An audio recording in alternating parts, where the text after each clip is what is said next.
धन धान्य की प्राप्ति के लिए दिन भर लाख मशक्कत तो हम सभी करते हैं।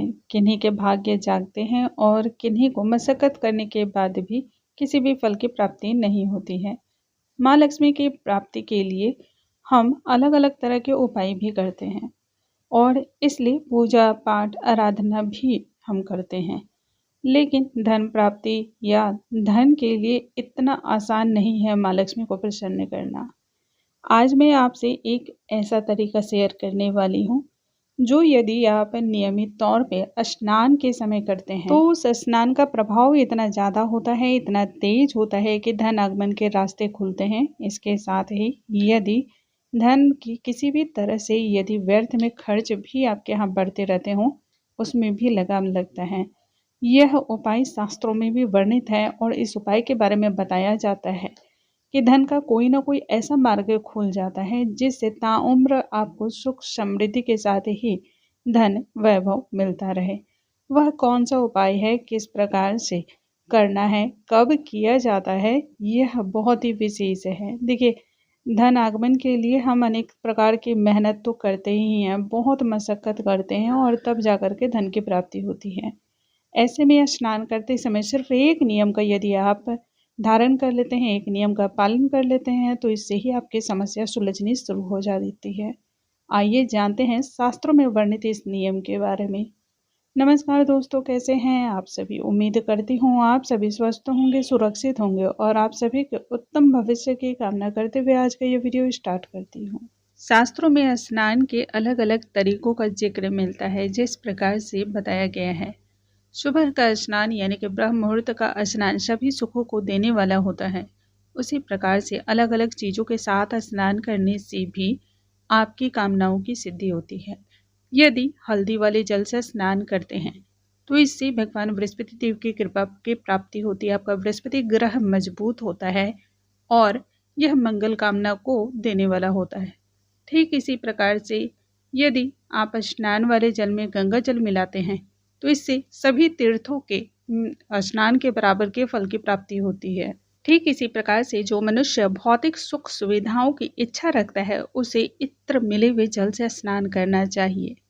वैसे ही आज के इस वीडियो में हम जानेंगे धन प्राप्ति के लिए आपको कौन सी चीज से स्नान करना सर्वाधिक फल को देने वाला है।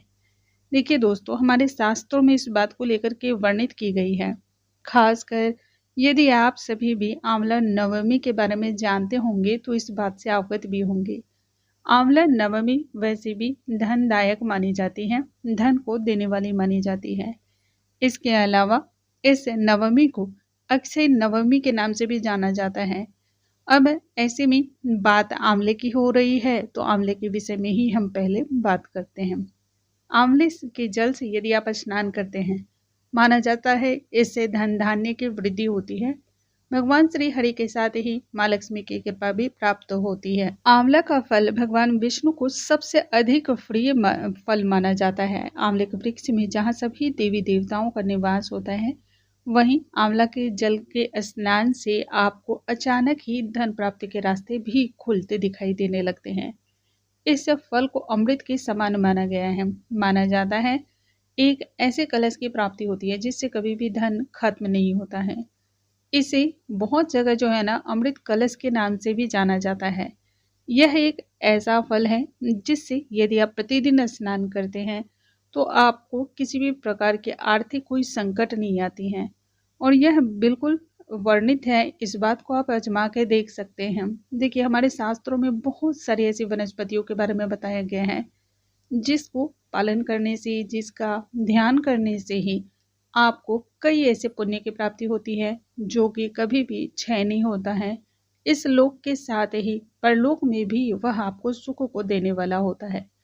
वैसे ही वृक्ष में आंवले के वृक्ष का जिक्र आता है।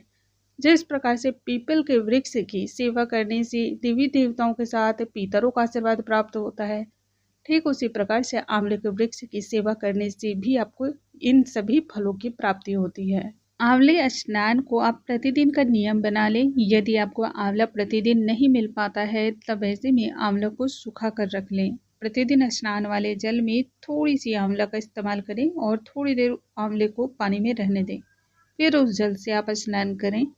एकाध महीने में आप स्वयं ही महसूस करेंगे कि धन से जुड़ी हुई जितनी भी दिक्कतें थी, समस्याएं थी, उन सभी का निवारण, धन से जुड़ी हुई खासकर, उनका निवारण होना शुरू हो गया है। इस बात का विशेष तौर पे ध्यान रखना है, कुछ विशेष तिथियों में हमें आंवले के जल से स्नान नहीं करना है। आंवला नवमी के दिन, अमावस्या, सप्तमी, संक्रांति, रविवार, चंद्र ग्रहण और सूर्य ग्रहण के दिन विशेषकर आंवले के जल से स्नान नहीं करना चाहिए। इस जल के स्नान का प्रभाव आप लगातार यदि 41 दिनों तक करते हैं तो आपको इसका प्रभाव बहुत जल्द दिखाई देने लगता है। करके देखें, आप स्वयं फर्क महसूस करेंगे।